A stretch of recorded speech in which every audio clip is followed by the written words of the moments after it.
అదే RTV app వార్తల్ని క్షణాల్లో చదివే అవకాశం ఉంటుంది. ఒక న్యూస్ పేపర్, ఒక టెలివిజన్ ఛానల్ మీ చేతుల్లో ఎప్పుడూ ఉంటాయి. మనకు అన్నం పెడుతున్నది నరేంద్ర మోడీ. మహమ్మారి సమయంలో పంటలు లేవు, లారీలు నడవలే, ఉద్యోగాలన్నీ బంద్, ఆఫీసులు బంద్, ఉపాధి హామీ బంద్, మొత్తం అన్ని బంద్. అయినా కూడా మనము ఆకలితో ఉండొద్దని ఆయన మనందరినీ కాపాడుకున్నాడు.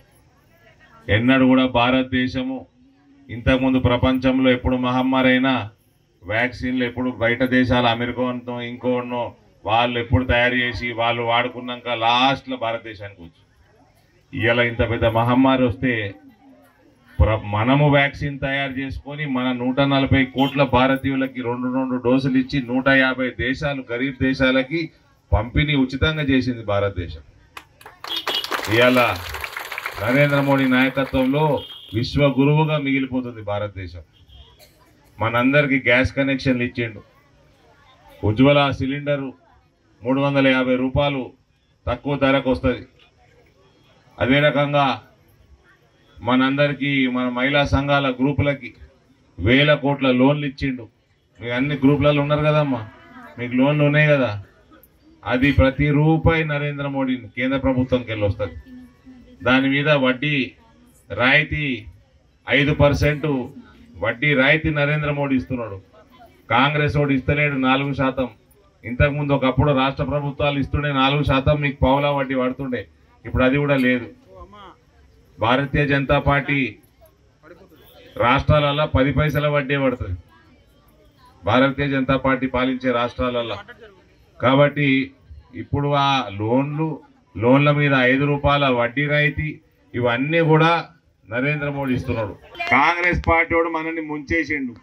మీరు కూడా అమాయకంగా ఆలోచన చేయకండి అమ్మా. ఎవరైనా ఫ్రీగా ఇస్తామంటే దాని వెనుక చాలా ఆర్థిక వ్యవస్థ కూడా చూసుకోవాలా. మన రాష్ట్రం లక్షల కోట్ల అప్పులలో ఉన్నది. భారతదేశం అంటే నరేంద్ర మోడీ కింద ఆర్థికంగా ప్రపంచంలోనే ఒకప్పుడు 11వ స్థానంలో ఉంటే ఇవాళ 5వ స్థానము, ఈ సంవత్సరం ఆఖరికల్లా 4వ స్థానానికి వస్తున్నది. ఆర్థికంగా పైసలు సంపాదించినాక ఖర్చు పెట్టాలి కదా. సంపాదించకుండా ఖర్చు ఎట్లా పెడతావు?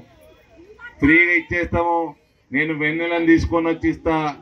కొత్తగా ప్రేమించుకుంటారు చూడు జంటలు, నేను వెన్నెలను తెస్తా, సుక్కలను తెస్తా, అట్లా అంటే మనం అందరం నమ్మదు. కాంగ్రెస్ వాడు అంటే అబద్ధాల కోరు, ఇంకోటి లేడు. నేను 10 తులాలు ఇస్తా, 100 తులాలు ఇస్తా. వాళ్ళు ఏం పోయింది? మాటనే కదా. కాబట్టి ఆ ముస్లిం మహిళని ఆగం పట్టిస్తారు కాంగ్రెస్ వాళ్ళు. యూనిఫామ్ సివిల్ కోడ్ అంటున్నారు, అద్దంటున్నారు. యూనిఫామ్ ఒక దేశం ఒకటే చట్టం అంటున్నారు నరేంద్ర మోడీ. వాళ్ళకేమో ఆగం పట్టిస్తారు ముస్లింలకి. ఆ చట్టం వస్తే, యూనిఫామ్ సివిల్ కోడ్ వస్తే ఒక్క మొగుడికి ఒకటే పిల్లం ఉంటుంది, 4 పిల్లలు ఉండరు. ఇక వాళ్ళు హిందువులైనా తుర్కోళ్ళైనా ఓళ్ళైనా ఒక్క మొగుడికి ఒకటే పిల్లం. మంచిదే కదమ్మా. పొద్దున పోయినోడు సాయంత్రం మన కాడికి వేస్తాడు. మళ్ళా అన్ని మంచి పనులు చేస్తాడు నరేంద్ర మోడీ. మన స్కీమ్లు ఉన్నాయన్నీ హిందువులకి ముస్లింలకు అందరికీ చేస్తాడు. కానీ కాంగ్రెస్ వాడు మన అన్ని దోసుకొని ముస్లింలకు ఇస్తారట. కాంగ్రెస్ వాడు అన్ని రాజకీయాలు చేస్తాడు. ముస్లింలకు చేసింది ఏం లేదు, పెట్టింది ఏం లేదు. 70 ఏళ్ళలో ఇవాళ కూడా ఫ్రీ రేషన్ ఇస్తున్నాడు, ఫ్రీ ఇలాజ్ చేపిస్తున్నాడు, ఫ్రీ గ్యాస్ కనెక్షన్ ఇస్తున్నాడు, మన లోన్లు ఇస్తున్నాడు. మన సంఘాల కంటే అవన్నీ కూడా నరేంద్ర మోడీ ఇస్తున్నాడు. ఏమైంది? స్పార్క్ వచ్చిందా? కాబట్టి ఈ నరేంద్ర మోడీ గారి ఎన్నికలల్లో దయచేసి అందరూ కూడా భారీ మెజారిటీ తోటి నరేంద్ర మోడీకి వేయాలి. మహిళలు అందరూ మన రామరాజ్యం స్థాపించిన వాళ్ళు.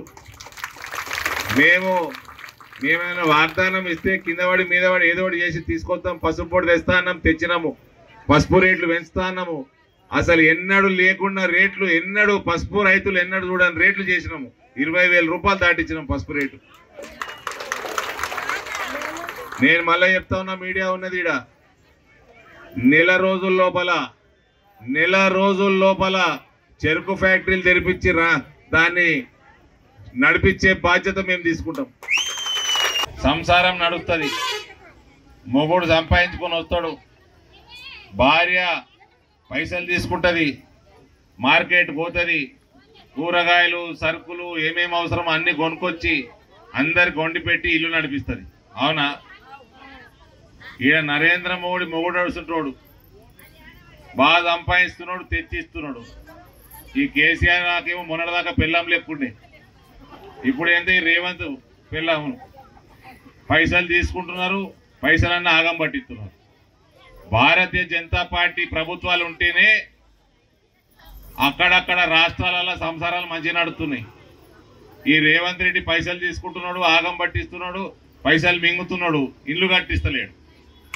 కానీ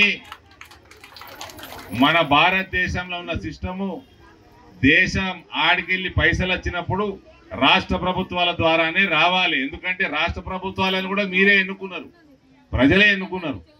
కాబట్టి ఇక్కడనేమో ఆగం పట్టిస్తున్నాడు, ఆయననేమో మంచిగా పని చేస్తున్నాడు. అందుకని మీరు కేంద్ర ప్రభుత్వం ఎన్నికలు వచ్చినప్పుడు మోడీకి ఎత్తామే అంటారు అందరూ. ఎందుకు? ఆయన మంచిగా పని చేస్తున్నాడు, పైసలు సంపాదిస్తున్నాడు, తెచ్చిస్తున్నాడు.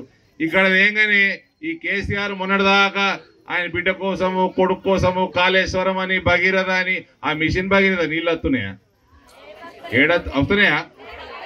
ఎవరన్నా ఒక్కళ్ళన్నా వస్తున్నాయని చెప్తే ఈయన నీకే సంపుకుంటుంది అనుకుంటున్నా, ఒక్కళ్ళు అంటలేరండి. అందుకని మొత్తం పైసలన్నీ తీసుకుపోయి కాళేశ్వరం ముంచిండు అని తలపండు వాళ్ళగా.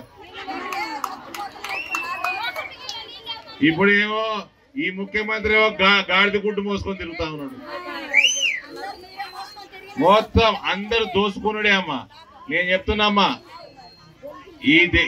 ఈ దేశంలో ఒక 6-7 రాష్ట్రాలు తప్ప మిగిలిన 20కి పైన రాష్ట్రాలలో బీజేపీ సర్కారు ఉన్నది. ఆడ 4 కోట్ల ఇల్లు కట్టించడు నరేంద్ర మోడీ, 4 కోట్ల ఇల్లు. అక్కడ బీజేపీ ప్రభుత్వాలు అవినీతి ఉండదు, అవినీతి చేయనీయడు నరేంద్ర మోడీ. కాబట్టి తీసుకొచ్చిండ్రు, ఆయన 2 లక్షలు ఇచ్చిండ్రు, వీళ్ళు 50,000 లక్షనో 2 లక్షలో వీళ్ళు వేసుకున్నారు, 4 కోట్ల ఇల్లు కట్టిండ్రు. ఇక్కడ మాత్రం మీకు ఇళ్ల కోసం పైసలు వేస్తలేరు, ఆయన ఇచ్చినవి తెస్తలేరు. ఇది జరుగుతున్న వాస్తవం. కాబట్టి తెలంగాణ ప్రజలకి నిజంగా కూడా కేసీఆర్ తీరని అన్యాయం చేసిపోయిండు. కాంగ్రెస్ వాడు కూడా అదే పని చేస్తున్నాడు. కాంగ్రెస్ వాడు కూడా మీకు అన్ని దొంగ వాగ్దానాలు చేసి మీకోసం ఉంచుకున్నాడు, రైతులకి దొంగ వాగ్దానాలు చేసి వాళ్ళ కోసం ఉంచుకున్నారు. కనీసం కొనుగోలు సమయానికి చేస్తలేరు, వరి కొనుగోలు తరుగు తీస్తున్నారు, వాళ్ళకి బోనస్ ఇస్తలేరు. ఇలా ప్రైవేట్ ఫ్యాక్టరీ లేకుంటే వరి రైతులు అందరూ తిప్పలు పడుతురు, ప్రైవేట్ వాళ్ళు కొంటున్నారు. కానీ ఇక్కడ రాష్ట్ర ప్రభుత్వం, కేంద్రం పైసలు ఇస్తున్నా కూడా కొనుగోలు కూడా సరిగా చేస్తలేదు. కాబట్టి ఒక నిజాయితీ పరంగా నడుపుతున్న వ్యక్తికి మనం ఓటేయాలి, అటువంటి పార్టీకి ఓటేయాలి. ఇప్పటివరకన్నా మనం తప్పులు చేసాం. రాష్ట్ర ప్రభుత్వాలల్లో కాంగ్రెస్ వానికి ఓటేసి, టీఆర్ఎస్ వానికి ఓటేసి, దేవుని దయ వల్ల మళ్ళీ ఏమన్నా అసెంబ్లీలో కూలిపోతుంది అంటారు, రేవంత్ రెడ్డి సర్కారు కూలిపోతుంది అంటారు అందరూ. కూలిపోతుంది మరి, మీకోసం వచ్చుకుంటే కూలిపోతుంది మరి. మళ్ళా మీరు అందరు నమ్మాలని ఎంత దుర్మార్గులు అంటే చూడండి అమ్మా, ఎంత దుర్మార్గులు అంటే మీకు 2,500 స్కీమ్కి ధనలక్ష్మి, వేరే స్కీమ్కి గృహలక్ష్మి, మహాలక్ష్మి అని దేవతల పేర్లు పెట్టుకుంటా, మళ్ళా దేవుళ్ళ మీద ఒట్టేసుకుంటా మనం అందరం నమ్మేటట్టు అట్లా దేవుళ్ళని మోసం చేసి, మనని మోసం చేసి, రైతుల కోసం ఉంచుకొని, యువకుల కోసం ఉంచుకొని, ఎవ్వరి కూడా అందరికి అబద్ధాలు చేసిన ప్రభుత్వాలు ఉండవు. పక్కా కోల్పోతుంది. రామరాజ్య స్థాపన అయింది, రాముడు కూడా ఊకోడు. ఈ ప్రభుత్వం పక్కా కోల్పోతుంది. సో దయచేసి అందరినీ ఈసారి ఇప్పుడు ఎట్లా మీరు మోడీకి ఓటేస్తారు, ఎంపీకి ఎట్లా మోడీకి ఓటేస్తారు, అసెంబ్లీ ఎన్నికలు కూడా జల్దీగా వస్తే ఈసారి కమలం పువ్వుకే గల్లీ అయినా ఢిల్లీ అయినా ఎక్కడైనా దయచేసి నరేంద్ర మోడీకే ఓటేయండి. మీరు మనసు నిండా రాముడిని గుర్తు చేసుకొని ఈ రేవంత్ రెడ్డి ప్రభుత్వం జల్దీ ఊలిపోవాలని కోరుకున్నాము. మా తల్లి, మా అక్క ఆల్రెడీ మొక్కుతున్నది. మొక్కండి, నిజంగా మొక్కండి. రామరాజ్య స్థాపన అయింది. రాముల వారిని మీరందరూ కూడా మంచిగా రోజు మొక్కండి. ఈ రేవంత్ రెడ్డి ప్రభుత్వం తొందరగా ఊలిపోవాలా. ఇక్కడ కూడా తెలంగాణలో కూడా రామరాజ్య స్థాపన కావాలా, భారతీయ జనతా పార్టీ ప్రభుత్వం రావాలా, మనందరికి ఇల్లు రావాలా, మనందరికీ అన్ని రకాల పథకాలు రావాలా, అవినీతి ఉండొద్దు, నిజాయితీగా ప్రభుత్వం నడవాలని కోరుకుంటూ కాంగ్రెస్ పార్టీ కానీ టీఆర్ఎస్ పార్టీ కానీ రేషన్ ఫ్రీ నరేంద్ర మోడీ వీళ్ళకి రేషన్ కార్డులు ఇవ్వడానికి ఏంది నొప్పో నాకు అర్థం కాదు. ఈ ఎలక్షన్ కాగానే ఈ కాంగ్రెస్ నొంగబెట్టైనా సరే 3 నెలల లోపల పెండింగ్ రేషన్ కార్డులన్నీ ఇప్పిస్తాం.